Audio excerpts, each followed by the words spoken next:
Okay, our mission, Helping Parents Heal, is a nonprofit organization dedicated to assisting bereaved parents to become shining light parents by providing support and resources to aid in the healing process. We go a step beyond other groups by allowing the open discussion of spiritual experiences and evidence for the afterlife in a non-dogmatic way. Affiliate groups welcome everyone, regardless of religious or non-religious background, and allow for open dialogue. Attendance today at the Helping Parents Heal meeting is voluntary, and we are here for the benefit of learning from and sharing with other parents whose child has passed away. It is understood that our discussions are intended to be confidential and not designed to replace traditional therapy or spiritual counseling. Helping Parents Heal offers a wide variety of speakers to allow parents to be informed about many possible ways to heal, to connect with their children, and to learn about the afterlife. The views expressed by our guests do not necessarily reflect those of Helping Parents Heal, and we ask that you take from their presentations whatever may benefit you personally. Perfect. Thank you so much. So I'll go ahead and read Ingrid's bio, and it's pretty fascinating. Ingrid was born and raised in Bogota, Colombia, where I lived with my parents and 3 sisters. Although I grew up in the mountains, my love for the ocean started when my parents brought me to see it for the very first time at the age of 4. I perceived it as a huge blanket and told my mom that someday I was going to find out what was hidden underneath it. At 5, I told my dad, when I grow up, I want to become a marine biologist. I pursued my dream and went to college, where I graduated as a marine biologist and later continued my graduate studies until I got my Ph.D. in marine sciences with emphasis in biological oceanography. My passion for my career has brought me to be a very successful scientist in this field. Since I was very little, my parents discovered that my learning abilities were astonishing, but that was not all. Later, they discovered that I could see and hear things that no one else could. All this seemed to be tied up with the aftermath of a near-death experience where I drowned at the age of 2. Not long after, I started to communicate with beings of light who have guided me through a journey of miracles, not just around the world, but also through the barriers of time. With them, I have been able to access past life experiences of myself and others and future events. As I grew up and remembered my drowning, I could never get away from the question, how could I have seen my body lifeless if I was alive? This experience made it clear to me that there was an existence beyond the body. Before I was quite 3, I was gifted with the knowledge that I have existed for a very long time. In fact, I have come and gone in different realms many more times. Learn more about Ingrid at www.ingridhonkala.com. It's not mentioned in here, but she wrote a book that's absolutely beautiful called A Brightly Guided Life. And she's also a dear friend. Please join me in welcoming Ingrid Honkala. Oh, that's beautiful. Thank you very much for having me here, for inviting me to just share with you guys. I feel so honored and so blessed. Every time I feel that we can do anything for each other, my heart just lights up, because that's what we're here to do, to shine together. So like Elizabeth mentioned, since I was very, very young, my path of spirituality or my path of awakening started, and I was very little when I already had the knowing that there was more, than this physical reality, and that we were never, ever alone.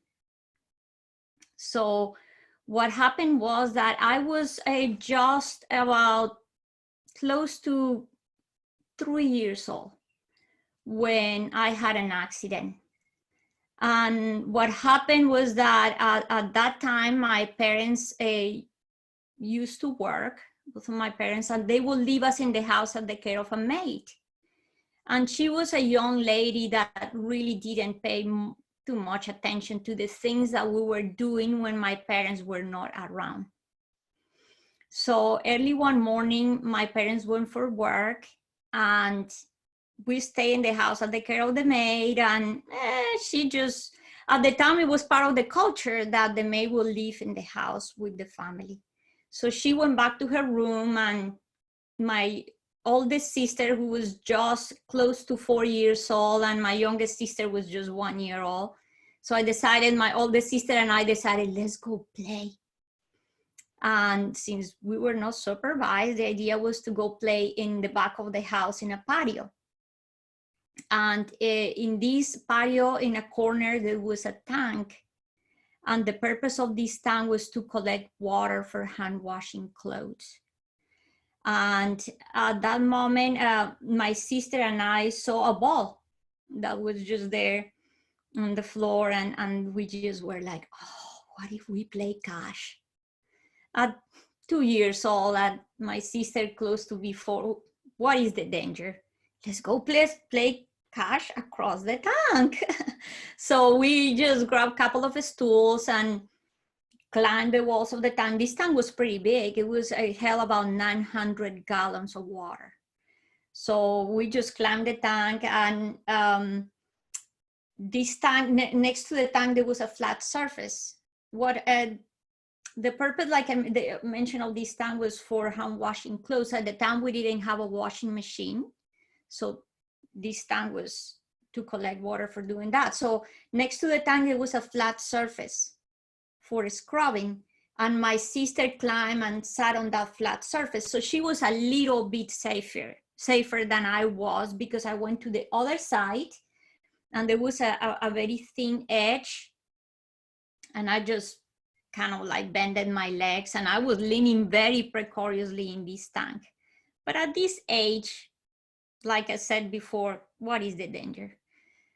So my sister grabbed the ball and she threw the ball at me, and she didn't apply enough force, and the ball fell on the water. And I thought that I could grab it. So in the moment I leaned forward and tried to grab the ball, it rolled on the surface of the water and I fell. And at that moment, it was that sense of absolute horror, because I have never been in a pool. We didn't have a bathtub. So I didn't know that if you fall into water, you drown. So being under the water and not being able to breathe was the most horrific thing I could just experience. So there was, I just want to make sure you guys hear me well. Yes. Okay. I just want to make sure. And also, I just thought I could put myself in the bigger screen, but I can't. So let me just fix it. There. I don't have the speaker view. All right, just sorry. We see you on the speaker view. Each time someone speaks, we see you, but and it'll be recorded that way. Oh, but okay. I'm sorry if it's confusing, if you're not. Yeah, able to it was see a little yourself. confusing because I just was like, oh, where is my picture? Oh, but I was make sure that you guys saw me well. Okay, and the sound is good. So one of the things about this experience that makes the experience so difficult to forget is that there was a lot of contrast that happened during the experience. So one of the things was that the tank was completely made of cement. It was a very dark space. So, and it was, that's the other thing. In Colombia, the people have the misconception that because I was born in Colombia, I come from hot weather. And Bogota is a city very high up in the Andes. So the temperature in the water that day had to be around 30, 40 degrees Fahrenheit. So this is one of the big things, the impact I felt when I just fell in the water and the water was frigid cold. So it was that sense of like sensing this water, and now my chest had imploded and I could not breathe. The other thing I can mention, this tank was very dark. So the last thing I saw with my eyes open was that the tank was completely dark. So when I'm experiencing a complete sense of terror because I cannot breathe and I am in the darkness of this tank in just a flash, in just a second, I went from terror to the most peaceful, calming, joyful moment of my life. It was like a state of absolute, incredible well-being. And at that moment, it was incredible because there was no more the sense of fighting for anything, trying to breathe, being scared. It was all gone. And then the other incredible contrast I experienced was that I live in a house that was very noisy. I had 2 sisters, there was birds, there was dogs, there was always noise. I had my cousins living next door, and this was the other amazing thing. It was just the whole memory of noise. And also the fact that right before I went to the space of calmness, the last thing I heard was my heart. And it was pounding on my chest, pounding in my head. Imagine with this moment of anxiety, right before the piece, it was just this, and my heart was like beating so loud in my head like a drum. It was like boom, boom, boom. And then when it went absolute quiet. And it's when I said to people, I experience what I call the silence behind the silence. And oh my God, for so many years, I craved this silence. I wanted to go back to that place of just being completely quiet. And then when I'm just feeling all this state of being, I didn't know what this was, but it felt incredibly well. Then I saw a light that came from the bottom. So imagine like being in that space of darkness and now seeing a light. And that light was soft, but I said it's like the light of a candle, that it was soft, but it was able to illuminate my whole watery surrounding. And then at that moment, I just was like, wow, so mesmerized by all these. And I started to see bubbles that were suspended in the water, and the bubbles were surrounded by light. And then I just saw the bubbles and I started to chase these bubbles. And it was by chasing the bubbles that I turned around, and then I saw a body suspended in the water. And incredibly, at that moment, I knew that that was my body. And it was incredible because for me, it was the sense that there was nothing to be afraid of, that this was actually familiar, that this already had happened before. And the other incredible thing is, again, bringing contrast, is that I was born as a very sick child.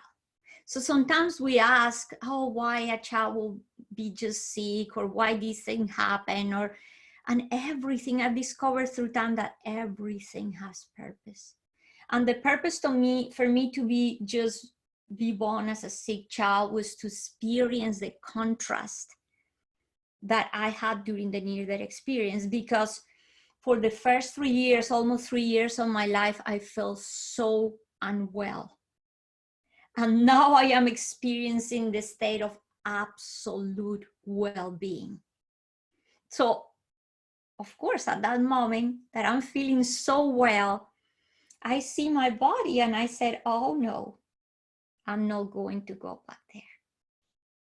And my decision at that moment was just to turn around and just leave the body behind. And the moment I turned around, I started to see flowers that were blooming from nowhere. And oh, wow, this was absolutely beautiful. And then this is funny because even the sense of dimension just disappeared because these flowers just picked me up. So I don't know how big these flowers were, but now the flowers just picked me up and I was being carried by these flowers. And I put the analogy that it just felt like when you go back to the womb and you are not doing absolutely anything, you're just being done. So I'm just there completely just relaxed in the state of absolute peace, bliss, joy, love, calmness. Nothing is happening. And then in just a flash, just like that, I appear in the maid's room. And she was lying on her bed, completely unaware of what was happening to me. But when I saw her, I was like, oh, that's Maria. And I was like from the ceiling, and nothing happened. And the memory of these guys is so clear, so incredibly clear, that I can even remember that she was listening a soap opera in the radio. And then, but just nothing happened right there. And from there, again, in just a blink, I appear in my mom's path. And this is what I think makes this experience so incredible. Because at the time, my mom didn't have a car. She was walking and her bus stop was about, I would just say, 10 minutes away from the house. And then right there, I just appeared on her path. And I just said, oh, that's mom. And she stopped. She didn't hesitate. She didn't even give a step forward. She didn't even think anything else. She stopped and she knew that something was happening at home with one of her babies. And she turned around and started to run back home. I just looked at her, but at the same time, I just got distracted by the realization that wherever I put my mind, I could go. I just adore animals. So I remember if I would just see a dog at the end of the street, boom, I will be there. If I would see, just wherever I put my attention, I would go. So it was like for me, time and space have vanished and I could be anywhere at any time. And then again, from there in just a flash, I appear in a realm that was made of pure, bright, intense, shiny light. And then, oh guys, at this moment, it's like for the 3 years of my life, it was like for the first time, I was truly, truly home. It was the sense of like, oh, I'm just home. But also it was the sense again of familiarity.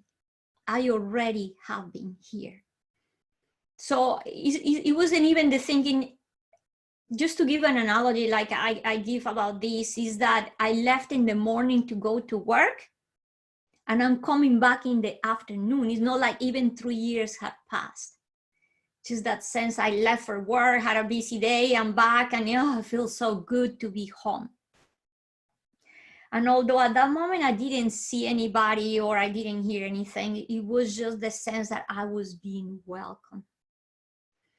And then at that moment is when that sense of self started to dissolve. And although I saw my body suspended in the water, up to that moment, I did not have the absolute, I didn't have the clarity, the realization that I was not Ingrid, that I was not that persona. And then when I realized, oh, I am not that, is when I realized myself as a being of light. And then even that sense of self just kept dissolving, kept, like I was just being one with everything else. And then I experienced what I describe, what I just know as this sense of non-self, or what I call nothingness. And when people ask me what nothing means, I always say the moment I say something, or the moment I try to describe anything, it becomes something. It's just that, and some people also get nervous by the word nothingness, because it's like, oh, the nothingness is scary. But I said, it's the nothingness that at the same time is everything. I just said, is that a space, that place of absolute presence and just pure consciousness. And when I am in the state of being, oh God, in a state of love and bliss, my mom finally arrived home. And this is another amazing thing, because she knew exactly where to go. Although we live in a big house, she knew where to go. She directed herself to the back of the house. And there in the patio, again, everything having purpose. My sister was still there, like leaning inside. Oh, I don't know how she didn't fall, thanks God, but leaning there to try to get me out. And her purpose there was to show my mom that I was in the tank. So at that moment, my mom jumped in the tank. And this is the other beautiful thing, how all the synchronicities in that, how everything just is just so amazing. My mom worked with children, so she was trained CPR. So she knew exactly what to do when she got me out of the tank. And she said that I didn't have pulse, that I was not breathing. But when she got me out, she said I was like a raggedy doll. But again, she knew exactly what to do to get me back. At that moment, I was so disconnected with this reality that I didn't feel anything. I was not sensing anything she was doing to this body. But then again, in just like this experience, once again, I felt like I had jumped from the tallest building in the world. And I felt the sense that I was being sucked back, like pulled back into the body. And there's nothing I could do to stop this. And it was just that sense of like, no. But then I was back. And from there, things didn't go very well for us. I was not happy to be back. I was not feeling well. And I knew, like, at that moment I was back, because all the feelings of being cold and just feeling unwell, and that I lost the sense of freedom were back. And yeah, I was really not a happy person. And then after that, things went really, really hard for me and hard for us, because I just came back, guys, with just an awareness I did not have before.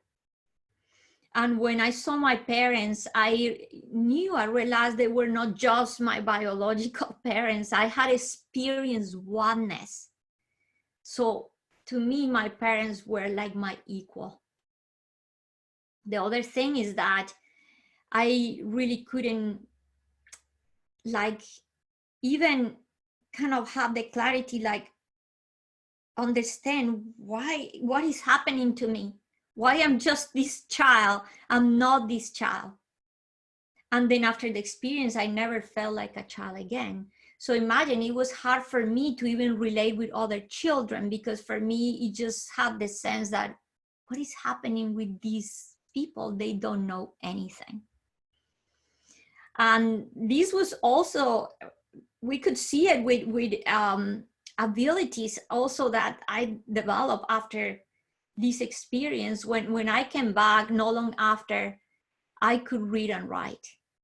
I could resolve mathematical problems, and I could put together complex puzzles. So this was all happening to this child, and this was just very difficult for me and for my parents, because there was not an understanding of what was happening. The other thing is that I didn't have the language, the knowledge, and nobody did around to be able to express and to be able to understand what was happening. So after that, I became sicker than I was before the experience, and I just became, in reality, just angry, because I didn't know how to express myself. And I would look at myself in the mirror and I would cry, and I would pull my hair off, and I would say to my mom, this is not my name. I should not be here. And just cry hysterically. And my mom just, oh gosh, be all loving, just say, oh God, have you here for a purpose, all these things. But being so little, I couldn't really understand all this that was going on. But I always say that the help that we need comfort each one of us in the way that we need it. And for me, it was in the most remarkable way, because right after my near-death experience, I started to have what we know today as out-of-body experiences. And it was at the beginning, it was kind of disturbing, because I was going through that just sense of change, like I had during the near-death experience. Like colors will change, frequencies will change. I didn't know what was happening, but I would just, every time I would just go to this realm of the light where I just felt incredibly well. So during those days, the only thing I really just enjoyed doing was go to sleep. Yeah, so I could just experience this sense of incredible well-being, of just being in the light. And in one of these journeys, one day I just started to communicate with, in one of the journeys, I started to see lights, and these lights were just shining all over the place. And this was just amazing. So after that, I was really eager to go back. And in another journey, one of these lights that was shining in like bright, intense gold, it just shaped itself into a human form, and it approached me, and ding, it touched me. And I just said, oh, you are a being of light.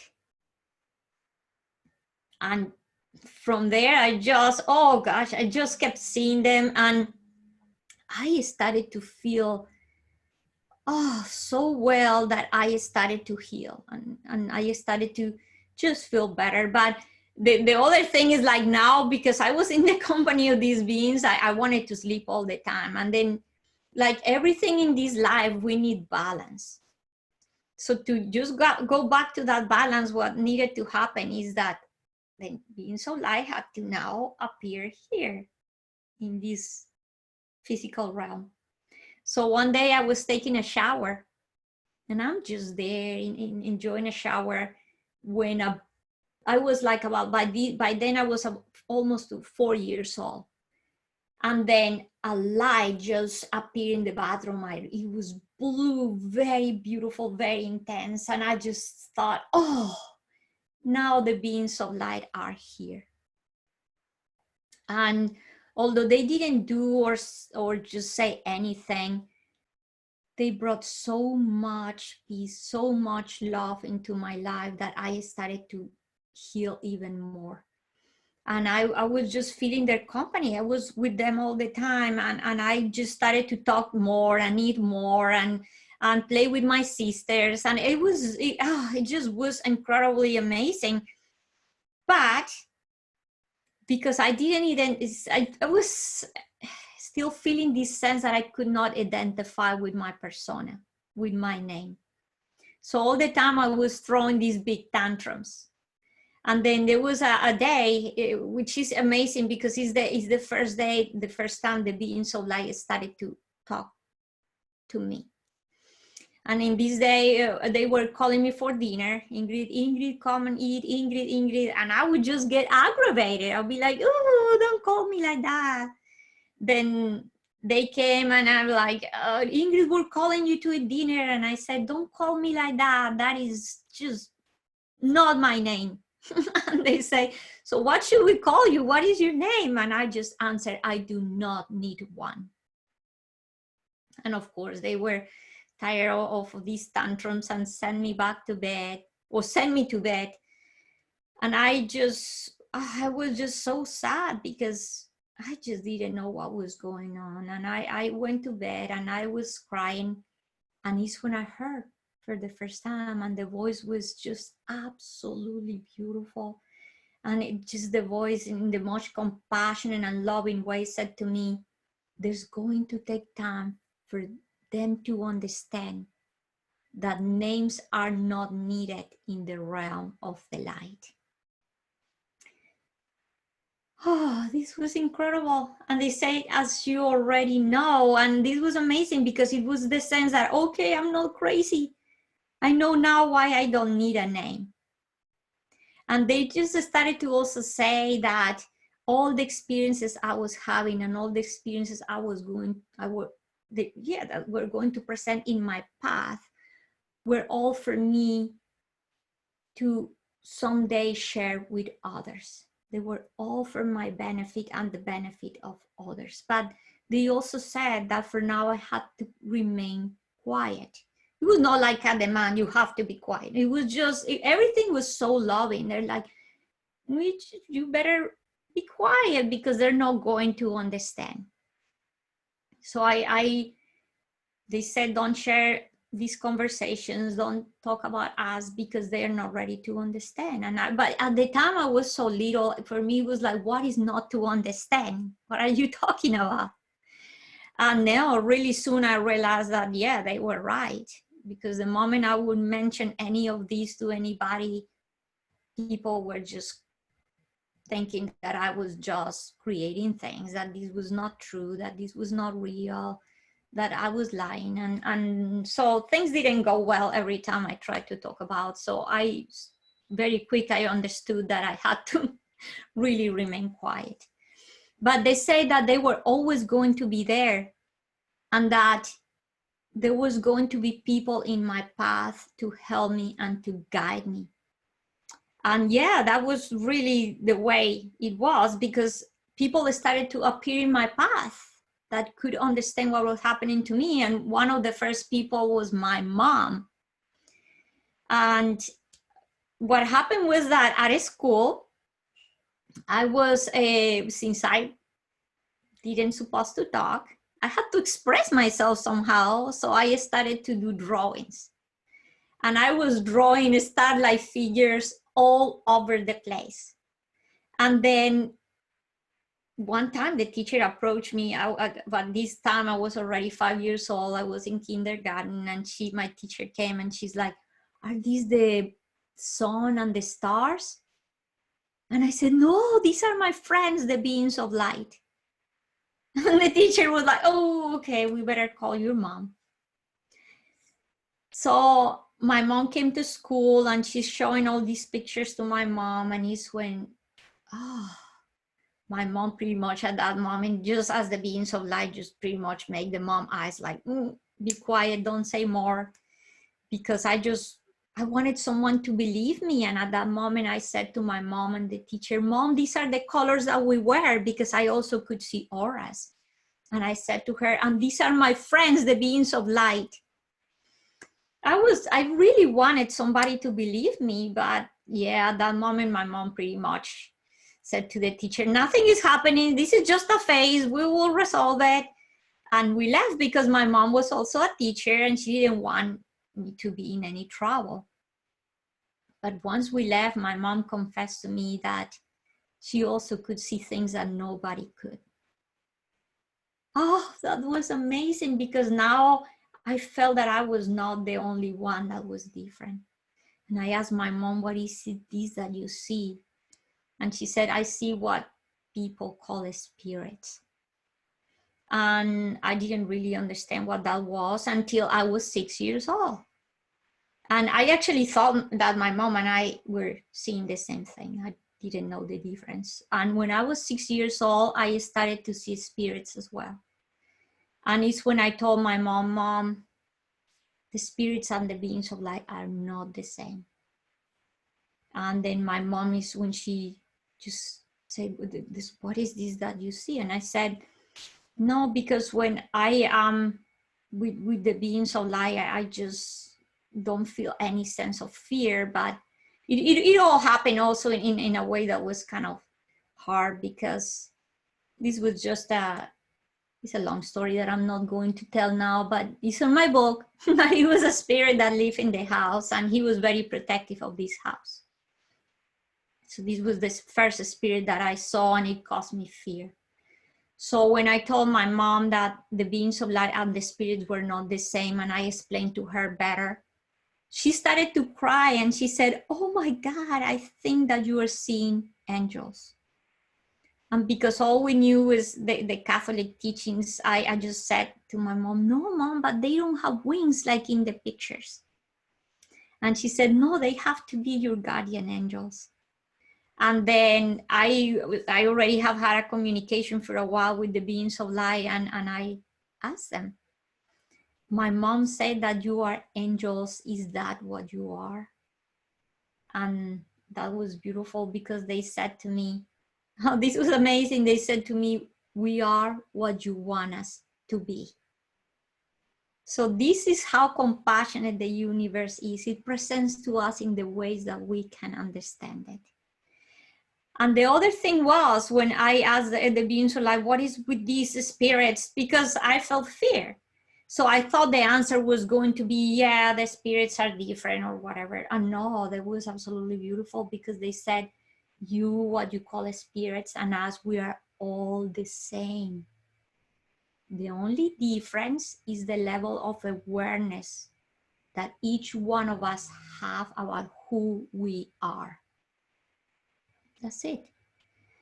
So now I was feeling good. It was amazing to know that, okay, there's nothing to fear. We're all the same. We're all beings of light. Oh, this is amazing, because later in my life, through the years, I don't know, you guys know a movie called Cocoon. This was a movie that, I don't know, I was probably, I don't know, in my teenage years when this movie happened. And when there's a scene in which one of the aliens,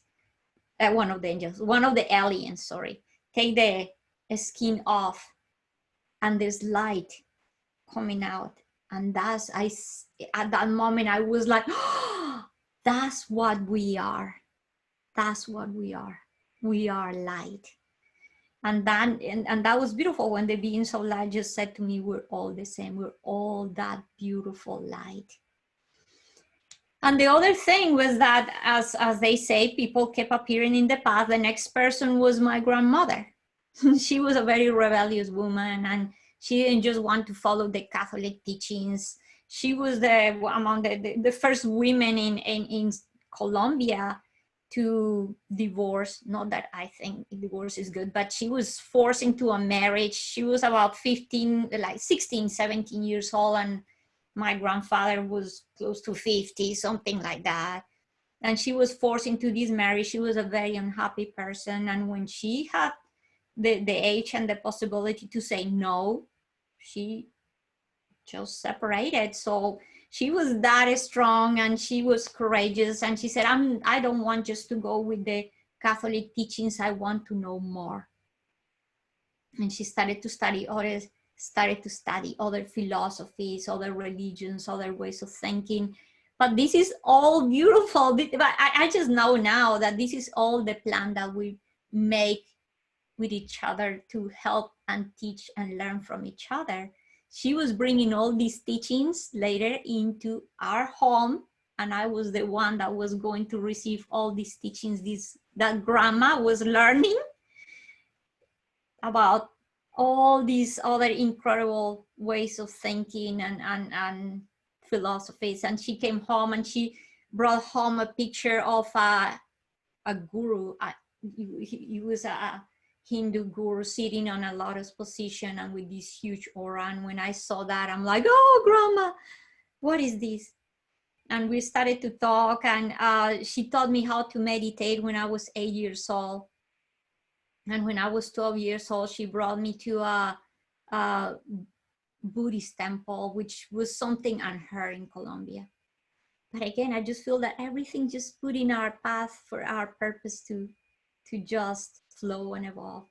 And then I went to this temple and I just learned this breathing meditation technique. And I said to the monk at the end, I don't think I can come back here because my grandma's a very busy woman. And he said, you never have to come back. And I said, what do you mean? And he said, because you already have a temple. And I said, what do you mean that I have a temple? And he said, you are the temple. And you can practice this breathing technique wherever you are. Oh gosh, that was so beautiful. And then I just kept like learning and doing and opening and learning all these beautiful things. But at the same time, something really difficult was happening. And it was the sense that I didn't feel that I could fit in this world. Because other than my grandma and my mom a little bit, there was nobody else I could talk with. Nobody else understood. Imagine the other children. I was in a school and growing up with my sisters in environments where nobody understood, or I could not really talk to anyone about all these things. I knew all this awareness I have. So through time, I started to just feel the burden of being different. And then I asked to the beings of light one day, I was just crying and I'm like, why me? Why this is happening to me? And the answer was incredible, because they say, because you are special. And I said, what do you mean when you say that I am special? And the answer was even more beautiful, because they say, everybody is special, but not everybody knows it yet. He said, someday everybody is going to know it. And then that was just, that gave me this sense of peace. But again, life was hard. And there was a moment when I reached 19 years old. I was in college and I was just feeling so different. Things were going really hard at home. And one day I was riding in a bus and I just had the sense I want to be like everyone else. I felt the burden again. Like now the beings of light said, oh, just love, appreciate that uniqueness. And my mom kept saying that to me, but I just would be like, oh God, this uniqueness feels more like a heavy weight. And one day I was in a bus and I just had the thought, I just asked the beings of light, I wish none of this was real. I had what is called a spiritual transformative experience that was very strong at that moment. I had the sense, just like in my near-death experience, it was like everything dissolved. And I was back in that space of oneness, of nothingness. Like everything dissolved, including the bus, including me, and it was, and then I was back.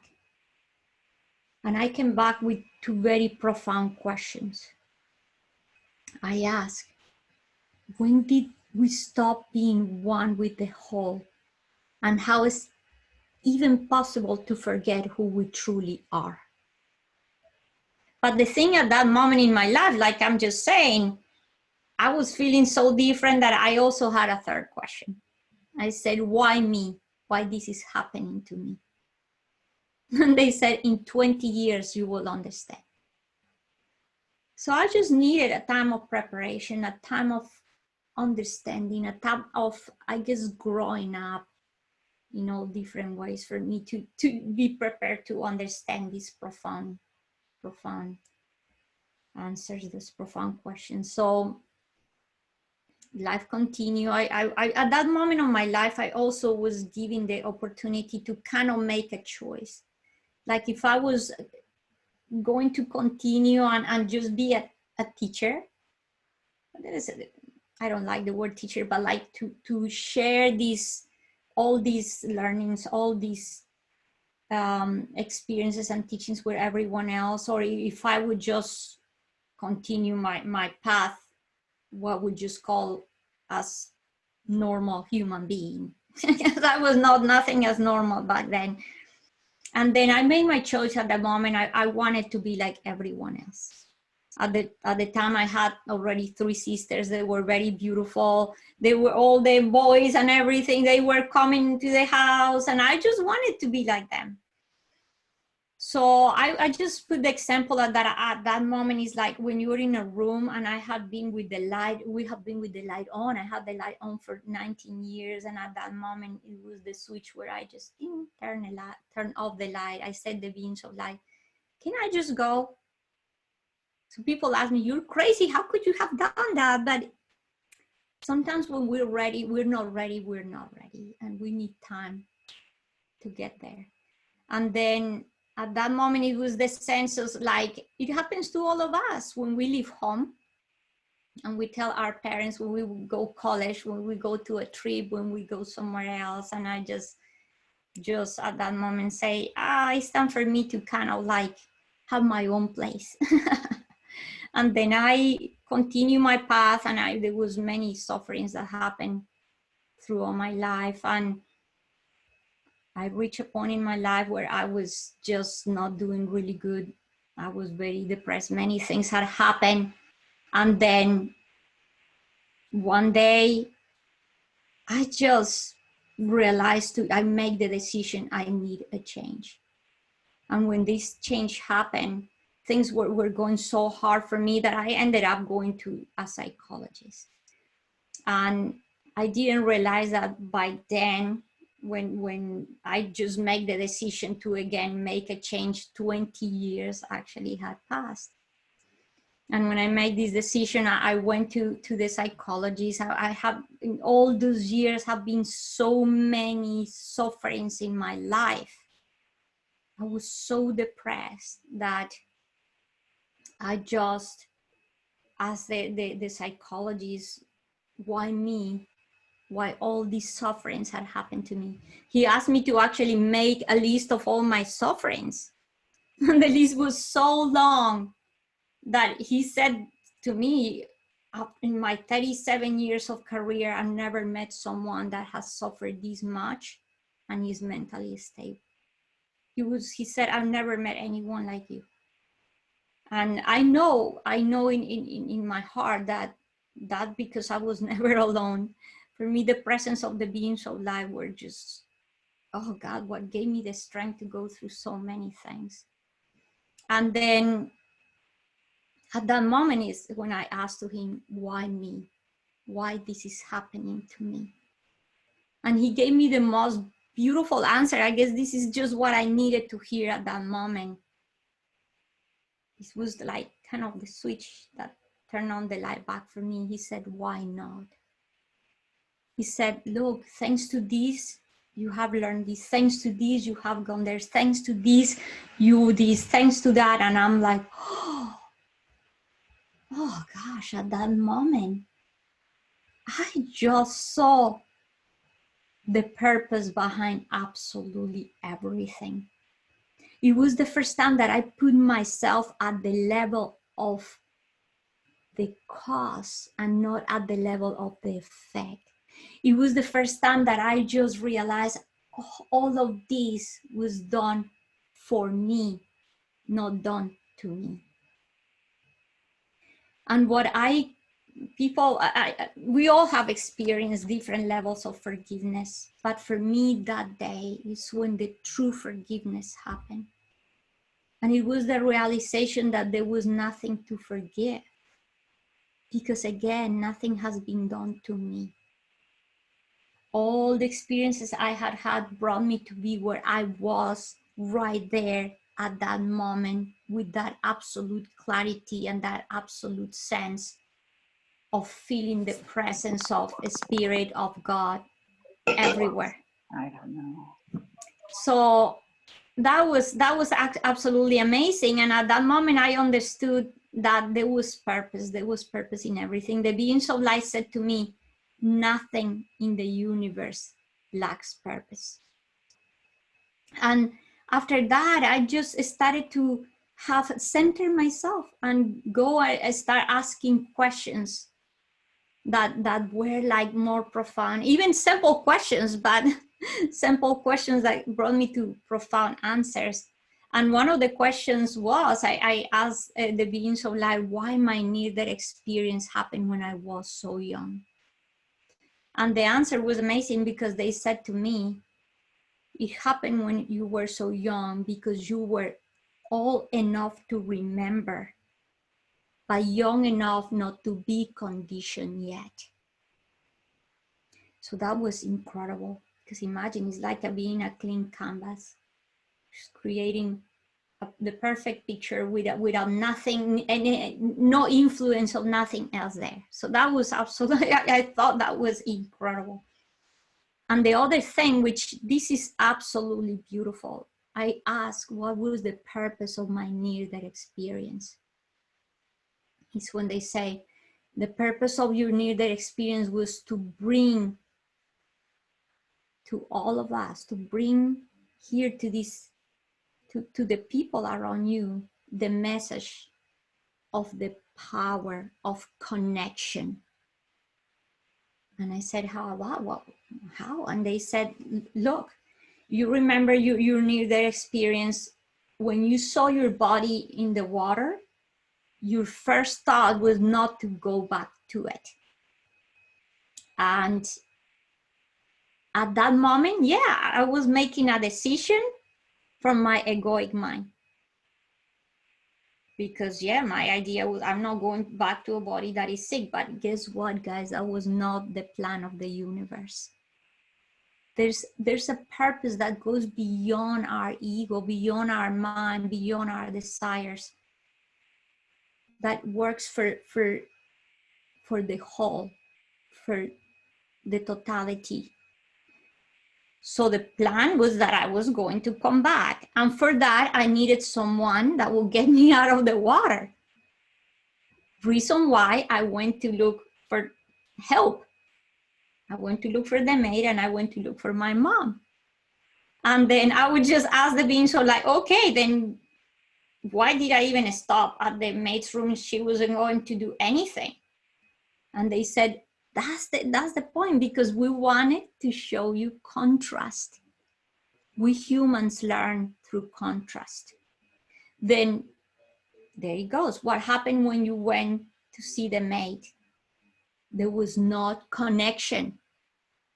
So this person could not sense you, could not hear you, could not feel you. Actually, this lady was very abusive. This lady mistreated us. So there was not love there, zero connection.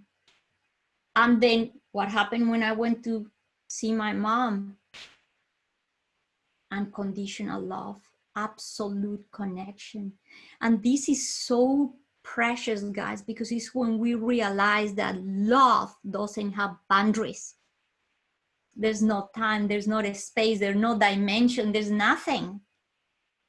Love just goes through, just trespasses everything. So this is the amazing thing. My mom, that was 10 minutes away, was the one that rescued me, knew where to go. And the lady that was a few feet away from me couldn't even sense. So this was the other thing they said to me. When there's no connection, they will let you drown. When there's no connection, war will happen. So this was so incredible for me to understand, because it's when I also started to realize, to understand the purpose of our uniqueness. Is when I just realize why each one of us carries a unique purpose, and how each one of us is part of a huge puzzle, and every piece of the puzzle is unique, but they have to be unique because each one of us complete each other. Same thing like a big tapestry, every thread is important. If you even pull a thread, there will be just an empty space there. And I love the example of the fingers and the hand. Every finger is different, is unique. But what happens if I cut this finger off? By itself, it cannot do anything. They all have to be together. So I said, it's the uniqueness that encompasses oneness. So to me, it was like, oh, now I started to accept the unique being I was, and see and accept the uniqueness of others. And that's when we stop being judgmental, because we know that there is perfection in everything. The other thing is that all this brought me to realize is that it's not the experience what matters, but again, the purpose behind the experience. And it's when I asked the beings of light, then what is the purpose of time? And they said the purpose of time and experience is to help you remember who you truly are. Is to bring you back home, to bring you back to source. But they also say the only way to go back to the root of who we are is by becoming an observer of ourselves. There was a time, this is beautiful, because I was asking the beings of light, how do I know to understand and unravel the mysteries of the universe? And to just go deeper, to know more. And they said the answer was, this time was a time where I saw a being of light I'd never seen before. It was absolutely beautiful. It was shining in all different colors. And it was like this sense, like it had eyes everywhere, like it could see everything. And it said to me, you already are the universe. So to understand and unravel the mysteries of the universe, all you have to do is know thyself. They said oneness starts within yourself. They say when you find yourself, you find everyone else. So I just say that the more we just start going back to the center of who we are, the more we start realizing that I am, that source, that light, oh, that space, that presence, the divine light that we are. Then we can also start shining the light for each other. So each awakened being can serve as the light in the awakening of hundreds and thousands more. And that's our mission, that's our purpose in this realm or in the other realms. We're all here and now. We just have to know that, and we just have to bring that clarity to our mind, and all these experiences and all that happening and all of us and these meetings and gathering all together bring us all to remember who we are. So I'm very grateful with the possibility to be here with you guys, that Elizabeth, Irene, and all of you make these spaces available and possible for all of us to remember, to all of us to go back to the root of who we are. And little by little, with everybody's experiences, start sharing, oh, I felt that, I know this, I know, and we are going to put that puzzle together until all of us we'll be able to see and hear and sense, because this is just a path of evolution, a path of awakening. The more one person awaken and another person awaken, is what I always say, one candle alone flickers in the wind, but what if we all connect? What if we all candles get together? Then we become a huge flame, a flame that can serve as the light for more and more and more.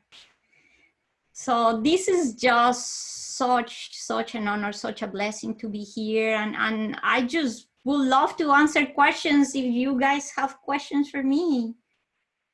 Irene is going to ask some questions, and I just want to thank you so much, Ingrid. But there are a few in here. I think the first one maybe with Tina. Do you see that one, Irene? Oops. Oh, I cannot hear Irene. Sorry. There we Okay. go. Okay. Tina is asking, do you believe everyone has the choice to leave their body and transition, or stay here on Earth in their body? I think that when I had my near-death experience, I didn't really have a word to say. I was sent back.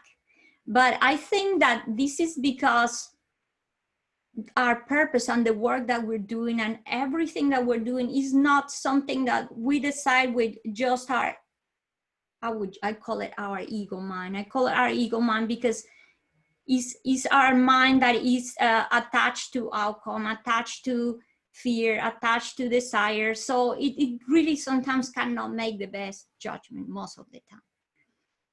But we are here to just work for a bigger purpose that goes beyond the needs of the ego. So I think we can make this type of decisions when we realize that we really have transcend the ego mind, and then the decision is for the benefit of the whole humanity. It's not a benefit that is just for me, for my family, because we're all connected. What is happening to somebody is affecting everybody else. So what each one of us is causing a ripple effect in everybody. So I would just, to me, it's more like going to that place where I just have the sense, God, I am not really doing anything. I'm being done. And then I know that I have a purpose and I have a path. And when I was sent back here, even when I was little and I was so angry because I didn't want to be here, it was not my choice. I had a bigger work to do, and I was here to flow with that, plan of the universe, because it was going to benefit the whole.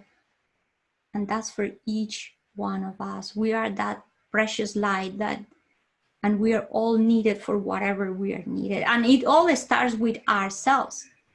The moment we start working with ourselves, deepening into ourselves, knowing ourselves, like the beings of light said, oneness starts within yourself. Then now we can shine the true light that we are for everybody else.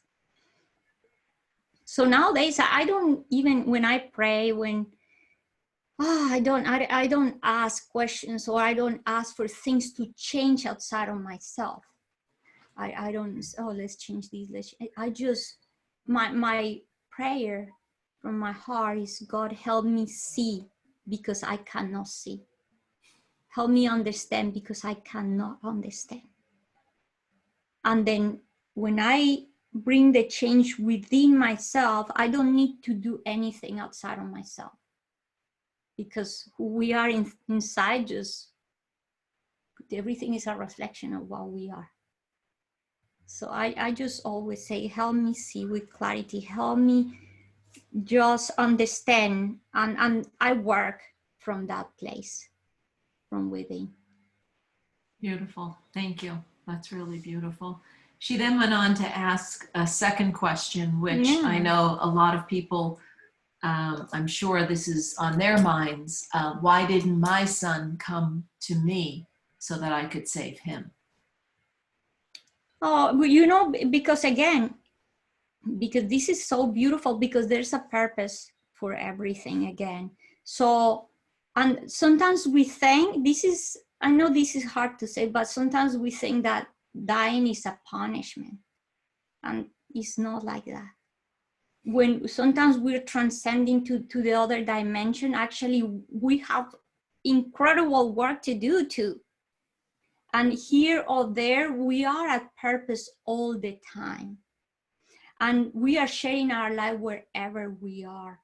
So my purpose, even me thinking, I don't want to go back here. So there's always the two sides of the coin. Because to me, it was like, and throughout my life, oh God, how long I did not want to be here. I wanted to be in that place where I felt unconditionally loved and adored and great, and my body was sick for so many years, and then my work was here. So I just always say it's not our decision just to make. When people talk about free will, they think that we have free will because I choose the food I eat, the clothing I wear, the places I go, and I said no, we're conditioned. We're conditioned to wear what we wear, to eat what we eat, to be where we are. The only true choice that we have. And this comes from our heart. Even when we are like in this realm, in the other realm, in whatever dimension we are, is just that place in which my only free true will is like, do I take the path of suffering, or do I take the path of the light? And when I mentioned this, I said, when we have, say, a challenge presents in our life that is just something so hard, I can make the choice of just create a story and suffer around that story. And I call it the Cul-De-Sac of Suffering. It's that place where I just, this is the other beautiful analogy. When you have a car, you turn it on, you press the gas, but you never put the car in gear. So you can press the gas all you want, and you can spend all your gas and all your energy, and you don't go anywhere. So those are the decisions that we make that keep us stuck. And the other route will be like, it's when we take what I call the path of clarity, the path of the light is okay, what is this for? What is this teaching me? There's a purpose behind this. So what if I open my mind to just take this path of clarity? And again, ask God, help me see. Help me see, because I cannot see. But yeah, to me it's clear that this is not choices we can make from our, again, I repeat the word ego mind, because it will be the choice I'm making for my own benefit. Because we humans, we balance things just usually going from the benefit that it will give us, to give our family, to give to myself. But when we are at purpose, when there's a plan, we're working for the whole. We don't even know why we choose the experiences that we choose. And I know from my experience, I learned it later too, that there's what is called a pre-plan. And we have chose things that are for our greatest evolution, for our greatest advancement and awakening, and not just us as humans, as a whole, not just Ingrid, not just each one of us, as a whole, for the whole humanity. And sometimes we cannot understand it, but as time passes, like it happened to me in front of this doctor that day, oh my God, I realized all this happened for me. And if all these sufferings, all these contrasts didn't come into my life, I could not be in the place I am today. I would never have just opened myself to be who I am, share with anyone these experiences, have a group like this, evolve and ask new questions. That's the other thing. When we come to a place of, sometimes it has to be like we get knocked in the head pretty hard, is when we start asking. And when we ask new questions, new answer comes. And when we have new answers, we're evolving. And sadly for us, for humans, sometimes it has to be through a strong contrast. But if it doesn't happen, I put the example of a bird that is in a nest. And the bird is there all comfortable, all cozy. Oh, I don't want to move. And then the mom stopped bringing food because the mom now knows, which is the universal plan, God knows that the bird is ready. But the bird is not going to be happy about that. The bird is going to be like, oh, what? The bird can always take two different approaches. The little bird can think, my mom is bad. It's very bad because she's not bringing me food.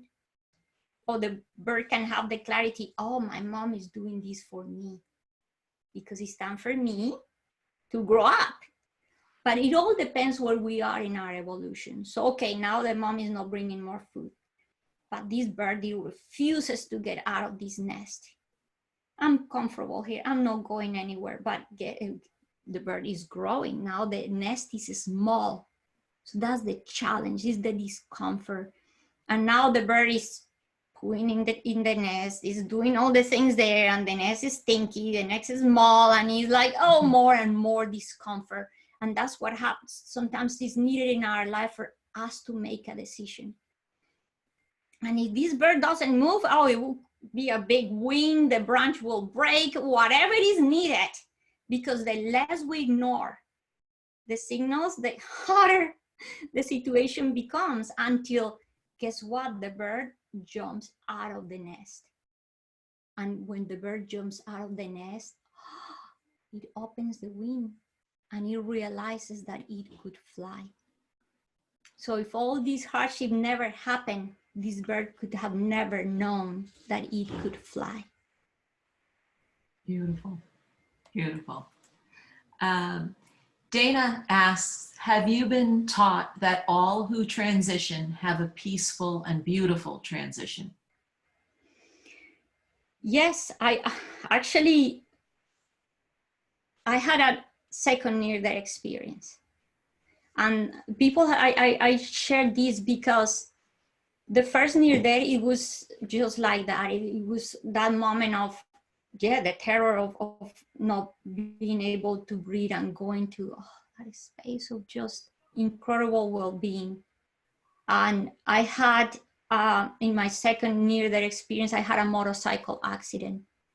And I'm not the first one saying this. I have talked to other people that have similar experiences, in which even before the crash happened, and it was horrible, because guess what? I was not wearing a helmet. Just that silly. So I'm in this motorcycle. I'm with somebody behind, sitting at the back. And this was the first time I went on a hill. And I was very nervous because I had never been in a hill that was so steep with this bike. And I was like, oh, you can do it, you can do it. And I went to change gears. I don't even know what happened. Next thing, I am in the ground. But even before I hit the ground, I was like standing in the middle of the road.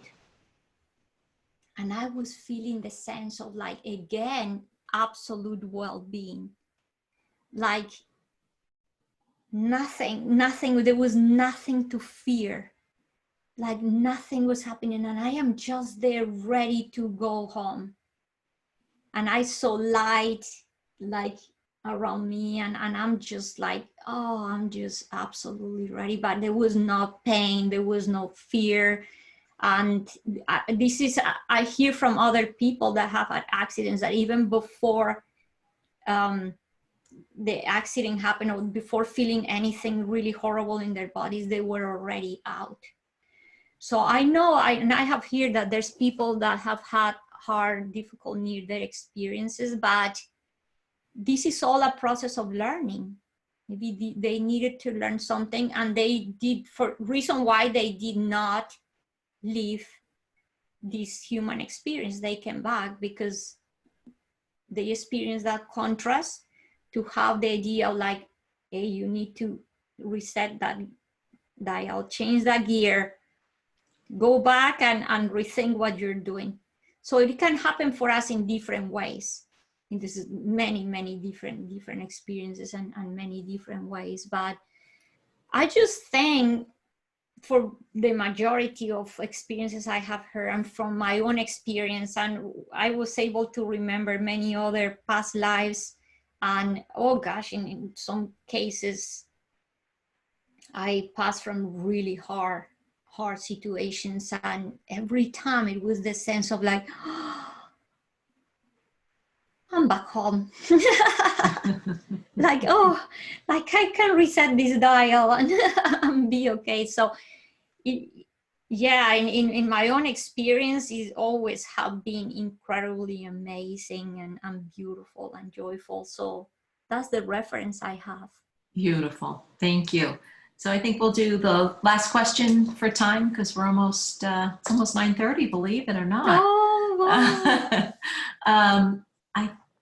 I think all right, I'm going to try to ask this question, and I The believe she's iPhone- asked. The iPhone question is from Beata, just to let you know. And maybe, do you understand what she's asking? No, why don't you go ahead, Elizabeth? It looks a Okay. little confusing. I think it's, she's saying, hello, Ingrid. Do we recognize each other in spirit? And how do we feel when we're over there? Yes, we recognize each other. And it's just the same way that we do here. Like my grandmother and all the people that in my life that already passed, even my dog. They're always here, and it's incredible because it's the knowing. I know who they are. If I feel the presence of my grandmother, oh, it's my grandmother. If I feel the presence of my grandfather, oh, it's my grandfather. It's like, oh, we have a distinctive, a uniqueness uniqueness in our soul, and we carry that. Oh, it's even a smell. I can, oh, that's my grandma. Oh, that's my uncle. It's incredible. And even it happened with the beings of light when I was going to the realm of the light. And even here, even it's throughout my whole life, I never asked for a name, because many people are interested in names. Oh, what is the name of your guide, or what is the name of this? I never really cared for names, as I didn't care about having a name myself. So to me, it was like names were not needed. Even I was surrounded by beings of light. It's like I had the sense I knew who everyone was.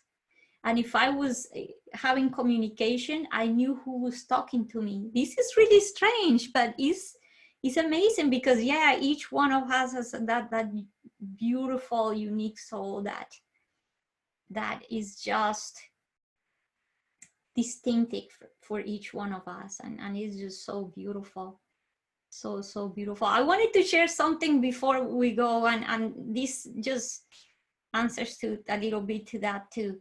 I have shared this is with my dog. My dog passed, I think it was last year. I had my dog for 15 years. And I just adore him. And he adores us. And when he passed, it was so hard, but it was so beautiful at the same time, because I had a share, or it's called a shared experience with my dog. And this was beautiful because he was so sick already. He was 16 years old, and he almost couldn't move. He almost couldn't do anything. But there was a point where he couldn't even go bathroom. It was really, really hard. So I had to make the really hard decision of, okay, I guess it's time. But he didn't want to go. But I guess we were so attached. He didn't want to leave us. and he couldn't barely move out of the bed. And the vet came to the house, and that day he was more active again. And he kept going to the door and looking like outside, because I had a glass door. I have a glass door. And he was like, and I just felt that they maybe I'm making the wrong decision, but no. I saw my best friend came to do this together, and I saw an animal that was hitting the window, and I thought it was a bird because it was like a big size animal, and it was hitting the window. And I just approached, and I'm like, oh, it's not a bird, it's oh, what is the name? It's an insect, dragonfly. It was the biggest dragonfly I've ever seen, and it was knocking the window. And at that moment, I had the sense, oh, they're coming to get him. And then the vet came, and he gave me some time with him. And I put the dog on my legs because he barely could move, and I'm crying like crazy. And I'm just hugging him, and then she put just the calming injection first. And then at that moment, the dog just went just quiet. And then I saw him, I closed my eye, and I saw him running towards the horizon. And he's just back to be young, back to be healthy, beautiful that when he was younger. And he ran, and at the end of this path, there was a bridge.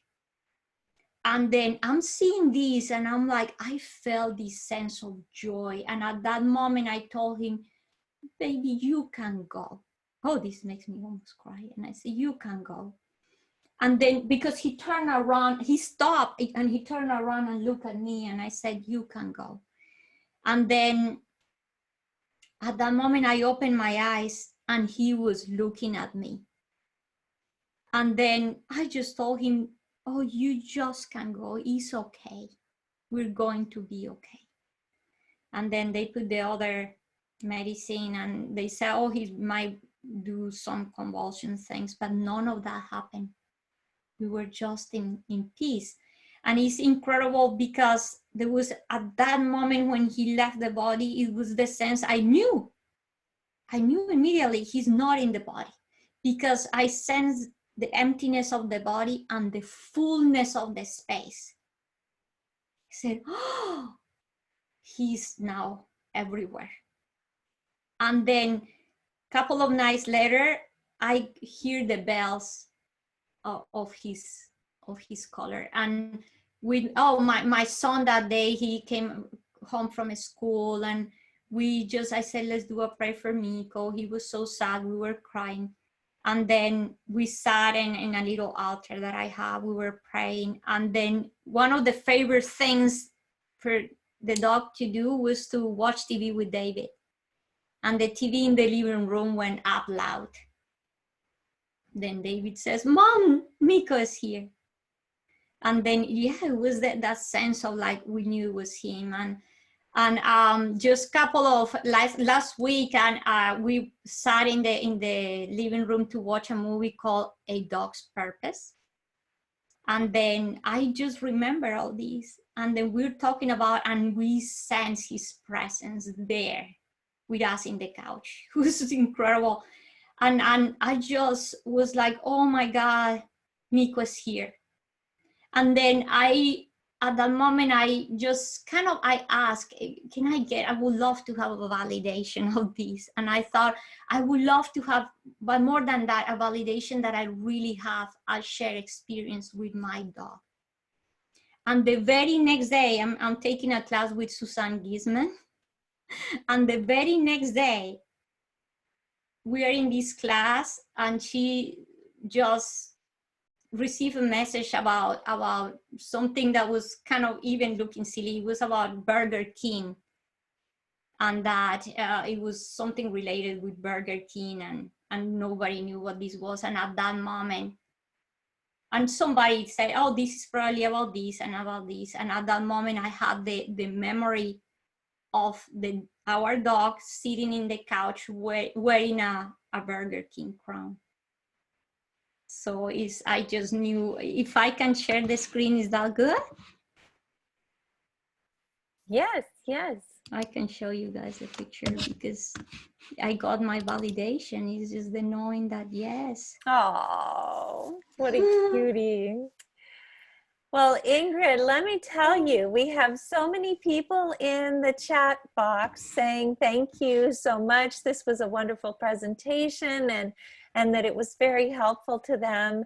Dana said, and I think this is a really beautiful one that kind of sums it up. Ingrid, you describe your experiences with such clarity, with beautiful words. Loved your presentation. You made my day knowing my son is experiencing such beauty. Thank you very much. And muchas gracias. And that's from Anna, I'm sure, as well as thank you very much. Very clear description. So I'm excited about having this on YouTube and that you'll be able to also see it and maybe share it yourself. And I truly appreciate you coming. I also wanted to let everybody who's on here know that Eben Alexander and let's see, Karen Newell are going to be here tomorrow night at the same time. So please be sure to tune in. You're welcome to join us, Ingrid, as well. I know you know both of them, and that would be wonderful. And I'm just looking, oh, people are saying, I can't wait to read your book. It's a beautiful book. Thank you so much. Many thanks, Ingrid. So right now, I'm going to go ahead and unmute everyone. Please unmute yourselves and maybe we can all say thank you to Ingrid and say goodbye to her. Thank and you. thank you, Irene. Thank you. Thank you so much. Thank you. It's beautiful. Thank you so much. Beautiful. Thank you. Thank you, Sounds guys. What an honor. much. I wish I could just when I am in these meetings, I'm like, how can I share everything that helps everyone? And it's just this thing. What can I say? Well, it was beautiful and very heartfelt, and I love listening to you speak, and you're just such a bright light. So thank you. And What's the name of the book? It's called A Brightly Guided Life. I put it into the sidebar.